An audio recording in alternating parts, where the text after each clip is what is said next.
Hey guys, it's Haley and welcome to another bookish video.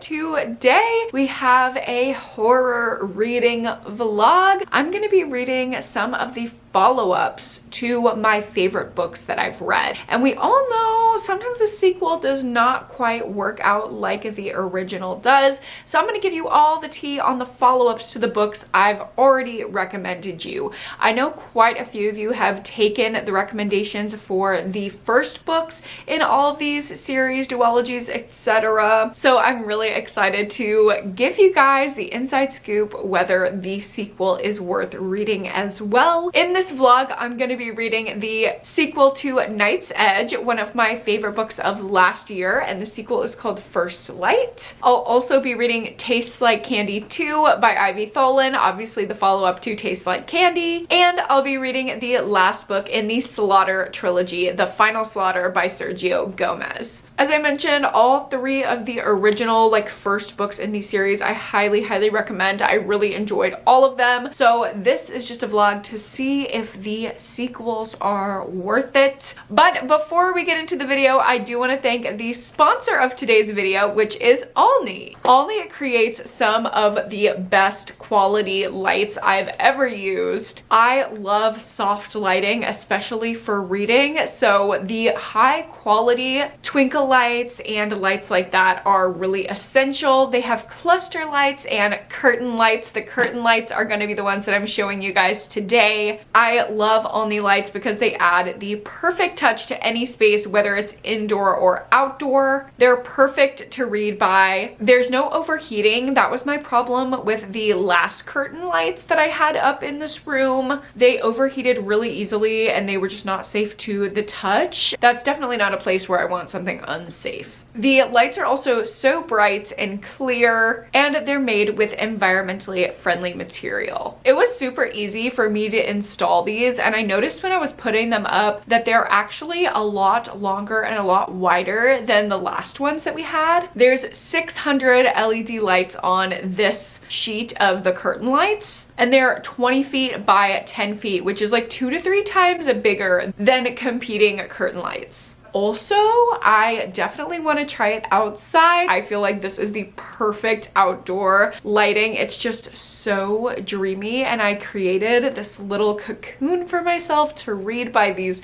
beautiful twinkling lights. It looks so gorgeous. I absolutely love it. So indoor, outdoor, really any occasion, Alni makes the best lights for it. Thank you so much to Alni for sponsoring this vlog. And now let's go ahead and get into it. The first book that I started out reading for this vlog is Tastes Like Candy 2. I'm reading it on my Kindle. It is available for Kindle Unlimited as well as the first one. That is how I read the first one originally. I read it on KU, and I'm so glad I did. Now the second one is out, Tastes Like Candy 2 Sugarless by Ivy Tholen, and I'm a quarter of the way in and I'm already loving the direction that this is moving in. It's very different from the first one, but I think it's different in the best possible way they could have made it different. If you don't know, if you haven't read the original Tastes Like Candy, it's like a YA slasher horror book where this group of teenage girls that are seniors in high school get invited to be a part of this senior scavenger hunt, and whoever wins the scavenger hunt will be named Queen Bee. Now, of course, as these girls are released into the Poison Apple Carnival to do their scavenger hunt, they are picked off one by one in increasingly gruesome ways, and at the end we find out who was doing the slaughtering and wanted all of these pretty popular girls dead. In Tastes Like Candy 2, we are picking up years later with a new group of girls. And our main character is really interesting. She's really relatable. I just loved her right off the bat. These books take place in Texas, like suburban kind of Texas, so it's very close to my heart. Like, it just feels like the girlhood feeling of growing up in a Texas suburb, and if you have gone through that experience, then you know exactly what I'm talking about. There are catty moms, catty friends, church people judging you, like constant drama and judgment. Like it is that to a T. And it is just so campy and fun, but at the same time, very genuine and real. I feel like I know who our main character is, and I really empathize with everything that she's going through. Right now in the first quarter, we're just kind of digging into what her life is, which is basically she's struggling with her relationship to her parents. Her dad is kind of absent and her mom is helicopter over the top. There's a lot of commentary in here around millennial parents and what it's like to be raised by an influencer. Our main character's mother is an influencer with about like 50,000 followers, and we see just the way that that goes to her head. I absolutely love the commentary there on, you know, light generational trauma pieces. Nothing too crazy, too heavy, but it still keeps it light. It's a YA slasher, you know what I mean? But it's there. And she's also having struggles within her friend group, which I think is going to lead to the slashing in the second book, because our main character is digging into the mystery of what happened in the first book. Basically, everything that happened in the first Tastes Like Candy was covered up. It's a conspiracy. It was all covered up. All the girls that died in this world, everyone thinks it was a drunk driving accident, that all the girls were just in a car wreck. But obviously we know, because we read the first book, that they were slashed, and now our main character of the sequel is suspecting that something different happened than a car accident. So I'm excited to see how she'll get wrapped up in the conspiracy of it all, and possibly wrapped up in a second slashing. It's so good so far, so fast paced, so I can't wait to get into it. But unfortunately, I do have to go to work, so I'm going to head off to my sessions at the park. But when I'm home and I get a second, I'm diving back into Tastes Like Candy.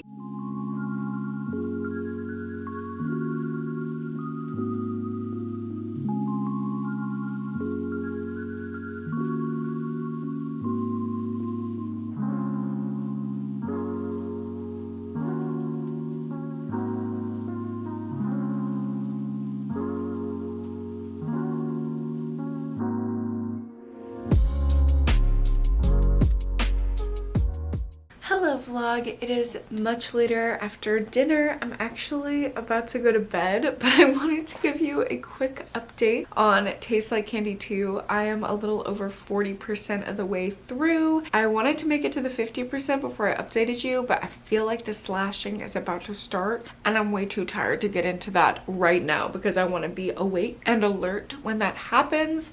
I love this like campy, weird, more villain-driven concept for the second book, and the writing is phenomenal. There was this one scene, oh my god, my favorite chapter was them all the girls like having this pizza slumber party. I loved the like cute little girlhood vibes, but then there was just this darkly hilarious undertone to it. I don't know what it is. I'm living for the writing in this book. The editing is really good. Like, it's just put together really well. It flows really well. I'm so excited for the slashing to begin. It hasn't even really started yet, and I'm already so into it. So I will read some more and let you know what I think in the morning.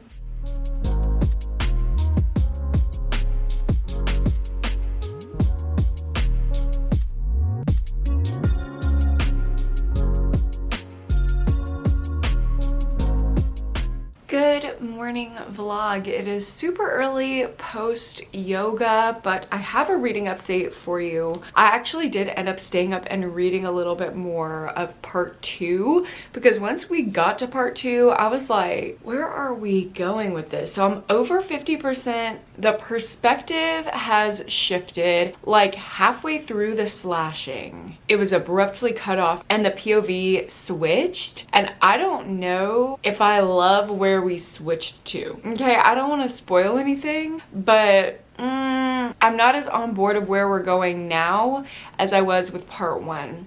So we will see how this progresses. I'm over halfway done, so I'm like, where's this even going and how are we gonna wrap it up? Because I was focused on the first part. Now what the fuck is going on? I don't know. I kind of got frustrated and shut my Kindle like that before I went to bed. And my ears literally ringing. That was so loud. Okay, but I don't have time to read right now because I have a ton of errands errands to run this morning.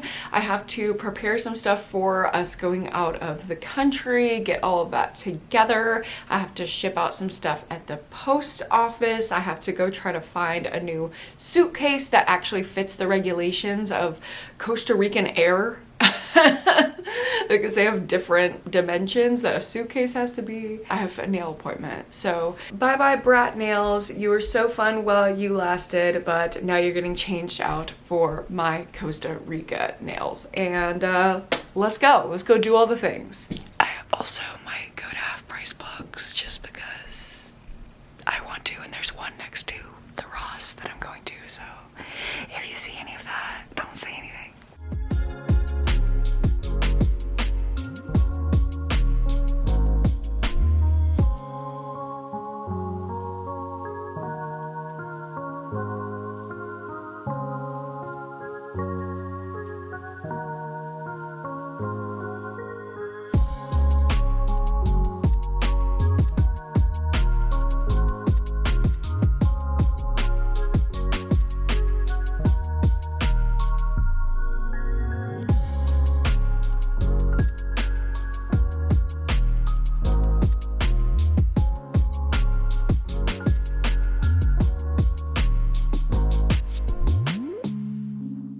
Hello vloggy vlog. I'm getting all my errands done, which is so nice and so surprising that I'm doing all of this before noon. Like, look at me go. Remember the depressed days when I used to literally never even get up before noon? Wow. Wow, we've made it out, girls. Anyway, during my nail appointment, which I love my little Costa Rica nails, I was able to read on my Kindle and I got to the 75% mark. I will say I've settled into the plot line. I like it a little bit more. There's like a band involved, and y'all know I love a little like famous musician like band moment, so I'm kind of living for that. And I like where the like thrillery plot is going. It's definitely has like a thriller mystery like vibe to it in the second part, which I kind of like. What I'm not liking though, things feel a little scattered, things feel a little all over the place. And it seems like a lot of this could have been edited out. Like, there's a lot of stuff where I think the writing is funny and it's genuinely well done and hilarious, but it just doesn't feel like it's totally adding to the story. Like, there are weird little bits that I'm like, okay, that's funny, but like, why is that there? Like, there's a house that we're just in. Like, that's just the setting where everyone's convening at this house. So it's like, why do we need to talk about the lore of the house and the fact that the house might be haunted and the fact that like this lady with dementia used to live there and she kept forgetting that she had a home phone line, so she kept connecting new home phone lines, and now she has all these phones with all these different numbers at the same house, and they will all like constantly be ringing all day. Like, is that a funny concept and a funny bit? Like, yes. Did the author write about it well? Yes. But did we need to spend multiple pages on that? No. Do you know what I mean? Like, there have been 3 or 4 different bits like that where I'm like, I feel like I'm just reading pages that I'm enjoying but have nothing to do with the story. There's also like some relationship dynamics that I feel like are interesting but also aren't adding to the story. So I'm feeling kind of conflicted. Like, although I like the plot and I'm intrigued and I genuinely enjoy even the things that don't make sense, some of it just doesn't make sense. And that doesn't sit right with me. So I'm gonna head home. I don't know what that fucking noise is. Somebody's loud truck. I'm sorry about that. But I'm gonna head home and probably eat something, get ready for work. Maybe I'll have some time to read, but I doubt it. I will just have to let you know when I have thoughts. Hello vlog. It is much later after work and after my live show. I think the last time I saw you, I was in my car after my nail appointment. So yeah, I've worked a whole work day. And then we had my little live discussion for my book club. It was so much fun. And now we're on sprints. So I got a chance to finish up Tastes Like Candy 2. This book is weird. I'm having a hard time with my rating because this book took me on a roller coaster, no pun intended, with the carnival theme, but it did take me on a roller coaster. Like, I loved it, and then I hated it, and then I loved it, and then I hated it again. Genuinely, the writing is hilarious. It is so cleverly written. It's so funny. It's so ridiculous and weird. I loved the subtle LGBT themes, like figuring out your queerness, la-ti-da. I absolutely loved that. I loved the girlhood, catty friendship of it all. I like the Y2K feeling of it, even though it takes place in present day. I feel like it really captures how the feel of the early 2000s has come back a little bit. There are so many things that I love about this book, including the plot. Like, other than the weird little tangents, which, by the way, later in the book, some of the weird tangents did end up making sense. I don't know. There were so many things I loved about it. The writing was phenomenal. I would love to read more from Ivy Tholen. She has a book called Mallrats that I definitely want to read. But that ending was so abrupt. That's like the biggest thing that I have an issue with. That ending, it kind of felt like a joke. Like, it felt like a punchline 400-page joke. And I felt like I invested more time, so I deserved more of an ending. There was not enough closure for me. I was expecting an epilogue, and then I turned the page and it was it. Like, that was it. That was the end of the book. So I felt a little cheated by that abrupt ending, but I don't know. I feel like this roller coaster, at least it made me feel something. You know what I mean? Like, I've been passionate about it the whole way through. I've never been meh, and I've definitely never been bored. So at least that's something. I was like loving it, hating it, loving it, hating it. So I feel like because it's half and half, I should be right down the middle at a 2.5. But because I think the writing is so phenomenal and I was passionate about it, at least, I'm gonna bump it up to a 3. I'm gonna give this 3 stars. My enjoyment level was much higher than a 3-star, but I find it hard to forgive the tangential nature of it and the abrupt ending. So I would say, if you read the first A Taste of Candy, if everything that I'm saying sounds appealing to you and you want to just have a fun time, you could totally give the sequel a try. Is it essential? Definitely not. Definitely not. This is not over the moon excited like you need to read it. But I did love my experience reading it, even if it's not a perfect book. And since we're on sprints and I have some more time to read, I'm gonna go ahead and start my next book for this vlog, which is First Light by Liz Kieran. This is the follow-up to Night's Edge, which was a favorite of mine from 2023. It's an adult horror book. I don't know why it's this size. Like, it looks like the size of a YA book, but it is an adult novel. The first one follows our main character who is dealing with her mother who has this disease, okay? There's a pandemic going on in this world, and it's not COVID. It is vampirism. And when people catch vampirism, they're supposed to go to quarantine, but her mother doesn't want to go to quarantine, so our main character is harboring a fugitive. Basically, she's harboring a vampire, and she has to deal with that while at the same time going through her own stuff around generational trauma, family stuff, and most importantly, discovering her queerness as she starts to have feelings for a girl at her local coffee shop, which, how fucking gay is that? Not a barista, you know what I mean? And I absolutely loved the bisexual vampire vibes. Like, it was everything for me. I loved the plot, loved the characters, loved every single part of it, basically. And this is the sequel, First Light. We're picking up 9 months later after the events of the first one. So obviously no spoilers, but I will let you know if it measures up.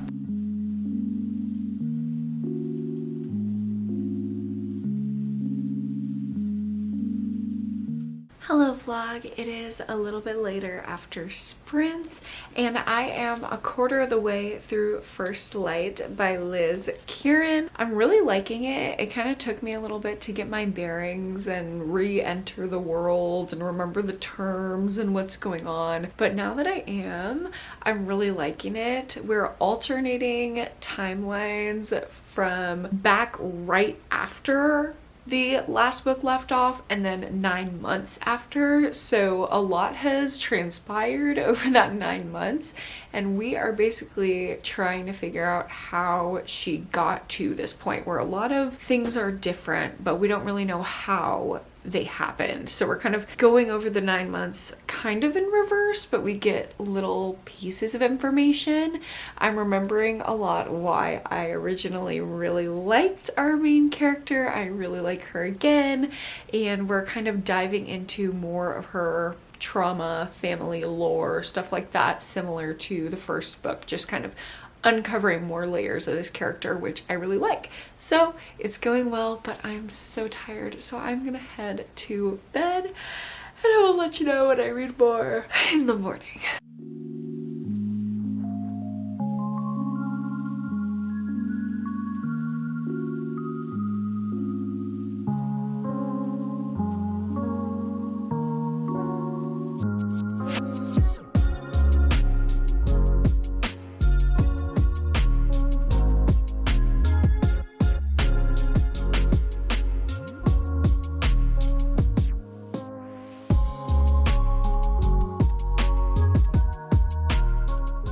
Hello vlog, this is the first time that I've spoken to you all day. If you can't tell, it's the fucking 4th of July, bitch. And I don't love this country, but I love a theme. So you know I'm gonna dress up. It's basically Lana Del Rey Day, not America Day, because Lana is America. She literally is our national anthem.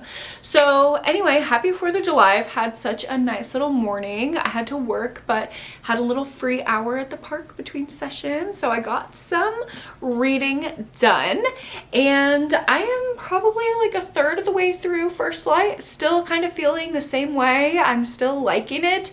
It is kind of like, I don't know, feeling a little repetitive in some ways. Like I feel like every time we switch timelines, it's not really adding anything. It's just kind of like time filler. So I wish there was a time jump of some sort. I'm kind of waiting for that, but doesn't matter right now because I'm gonna put my book down because we are going to go to the pool and eat chicken wings, because what else do you do on a 4th of July day? I don't know. So we'll be off having fun. You want to say something? No. What's wrong? It's just football stuff. Just football stuff. Well, happy 4th of July to all you straight men out there. I hope your football stuff is healing.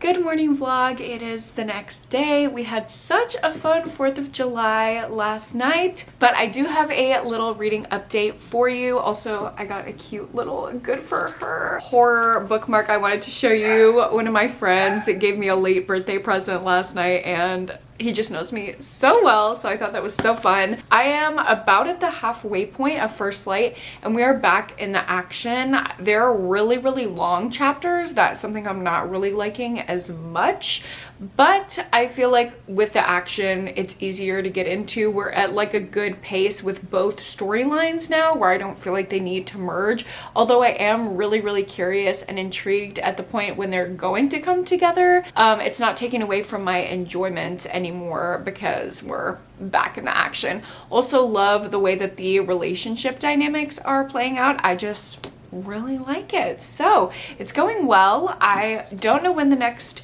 chance I'll get to read is though, because I have my family in town for my brother's birthday. So we are gonna go have ourselves a day. I'm sure you'll see some B-roll, and I will let you know when I got thoughts.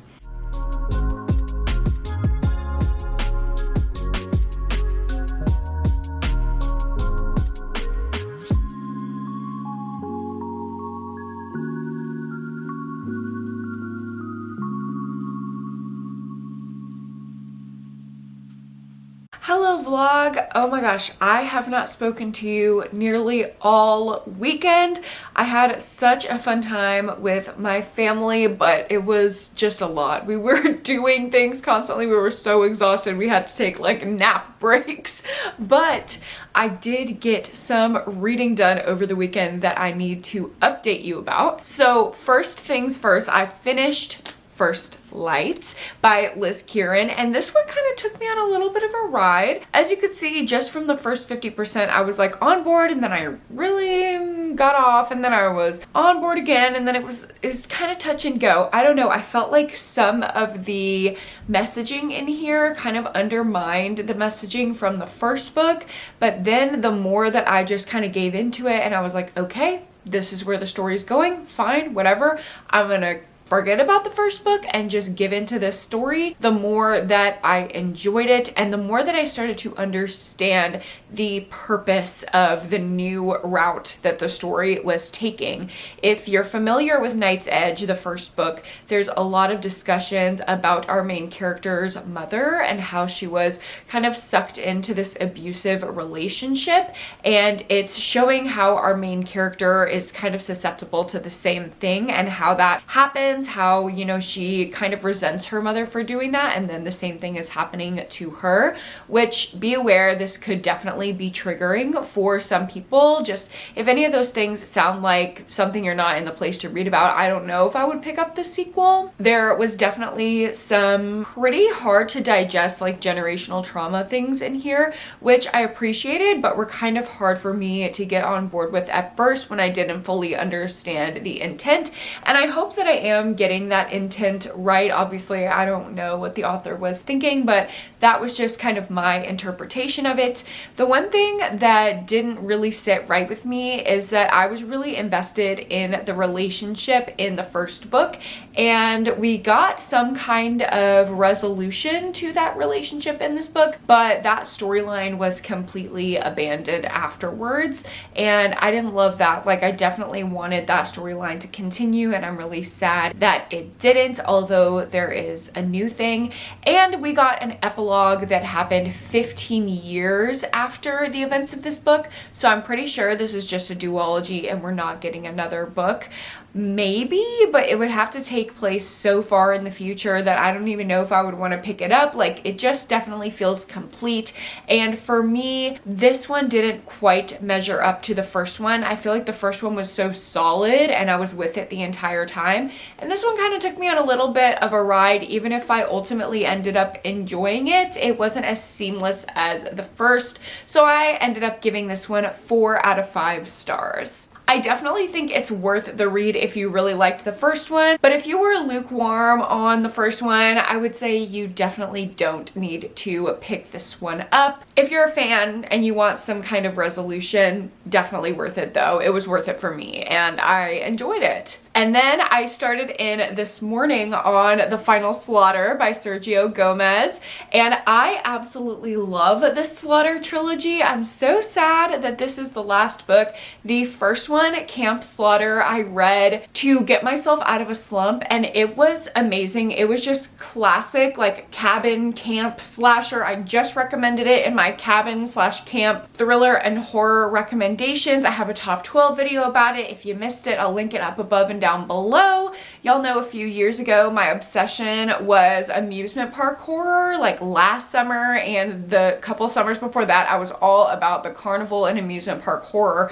Now I feel like I'm definitely in my summer camp era, my like cabin slasher era, so I'm super excited to get into The Final Slaughter. I gave the first book 4 stars and the second book 3.5, either 3.5 or 4. I didn't quite love the second one as much. I feel like it was a little overwritten and drawn out. The pacing wasn't as tight as the first one, but I am a third of the way into The Final Slaughter and I'm already loving the pacing of this one. It feels a lot closer to the first book. If you don't know anything about the Slaughter series, in this trilogy we are following a villain, not really victims, which I really like because it reminds me of the like 80s slasher movies, the classics like Freddy, Jason, Chucky, where you are invested in the villain's behaviors and antics rather than the sympathetic main character. I just think it's so much more interesting and kind of has that like nostalgic horror movie feel. So in the Slaughter books, we're following Varias Caras. It is Spanish for many faces, okay? This villain wears many faces, aka the faces of his victims. He is a serial killer killer and cannibal, and he will rip off his victims' faces and wear them like a leather mask. We are picking up just in the few seconds after the second book left off.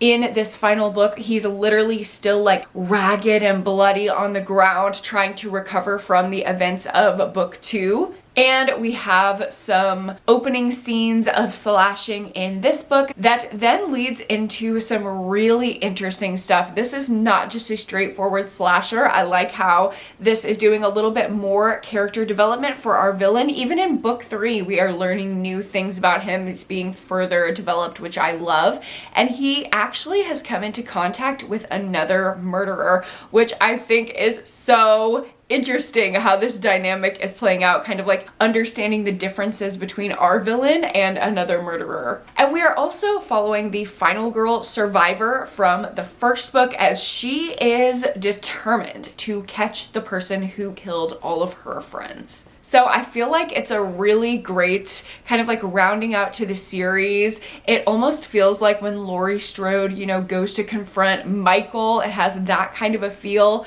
And then of course we're still following our villain doing the slashing, so it keeps the pacing up. I'm really, really loving the storyline, the pacing, all of it, except for one teeny tiny thing that I'm noticing. A third of the way in, I have noticed maybe a dozen like grammatical errors, and this is self-published and indie published, so I totally get it. It's so hard to access editing at such a high caliber when you're doing it all alone pretty much, or you're asking other people to help you with it. But yeah, those did kind of stand out for me. So if that annoys you at all, just kind of be aware of that. That's going to be in there. It doesn't really annoy me too much. I can just kind of like correct it in my head and move on. But I know some people get really triggered by that, so just kind of be aware before going in. It's very small stuff like tense changes or having a double negative when I think there should have only been one, or you know, using a word when I think another word would have made the sentence sound a little bit more seamless, overusing of like just, the word just, or even, or something like that. So really small things, and definitely standard to indie publishing, but something I noticed nonetheless. However, this is my favorite so far out of all the sequels that I've read for this vlog. I am definitely the most invested right off the bat in the final slaughter. I mean, I literally just sat down and read a third of it just like that because it was so easy to read and get into, and even like remembering the last 2 books was so easy. It just all came back to me, and the way that it was recapped in here was really good as well. So very excited to get more into this today. I do have to work this Monday, so I'm gonna try to read as much as I can between sessions, and I will let you know when I have more thoughts. Live footage of my husband being the best ever when I say I don't feel good and I'm having a long day. He's making steak. Thank you. You're welcome. I love you. And Mochi, the steak is not for you. It's really not. Not for you either.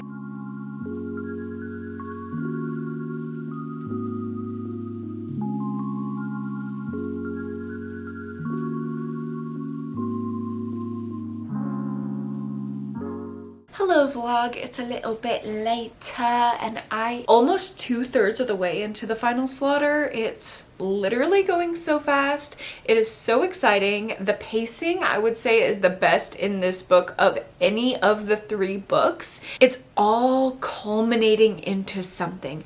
We're actually following a ton more perspectives of all of the survivors of the 2 previous books, which I think is genius. They're all connecting and banding together. So the plots through all 3 books are like really interwoven in a great way, and I can't wait to see what they're all gonna do to like confront the monster who nearly ended all of them, and for a lot of them like ended the people that they care about. So it's like this big journey to seek revenge. And then of course we're also following our villain perspective for Varias Caras, which I love. He's just endlessly interesting. He has his own arc going on over the course of this book, which is so cool because he already had an arc in the first one and the second one, and we just keep on deepening this character development, which could be so shallow, just thinking of like a blind slasher kind of thing, but no, he's got some depth to him. So I am absolutely loving this.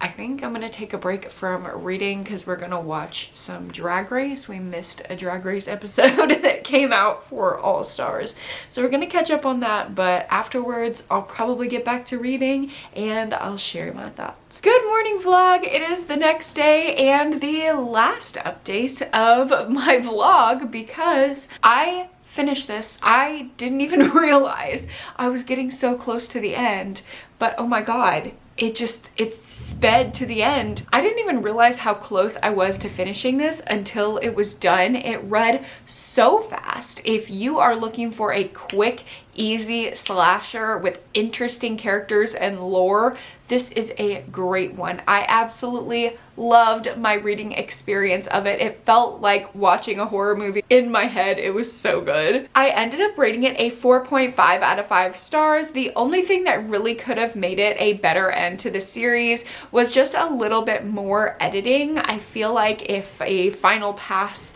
one more time was gone through this last installation in the trilogy, this would have been a 5-star, and this would have been the only 5-star that I would have given to the trilogy. But I think this one was definitely better than the first. It felt tighter, it felt faster, it felt like the lore was even more expansive. Literally, the only few gripes I had was just the grammar and editing. There was at one point like the phrase "the bed of a truck," and it was the truck of the bed. So just like little things like that, getting those taken care of, which I totally understand is so difficult in indie publishing, but that would have made it just perfection and a 5-star read. However, I still think you should read the entire series, especially if you read Camp Slaughter and you liked it beforehand and you just didn't read the rest of the series. Highly recommend picking the rest of them up. The second one is a little bit of a slog. It is a little bit longer, but the third one is so worth it to get to that conclusion.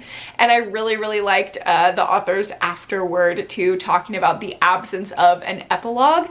I didn't really feel like I super needed one, and he talked about how he wrote one and then ended up not putting one in, so I really liked getting that thought process as well.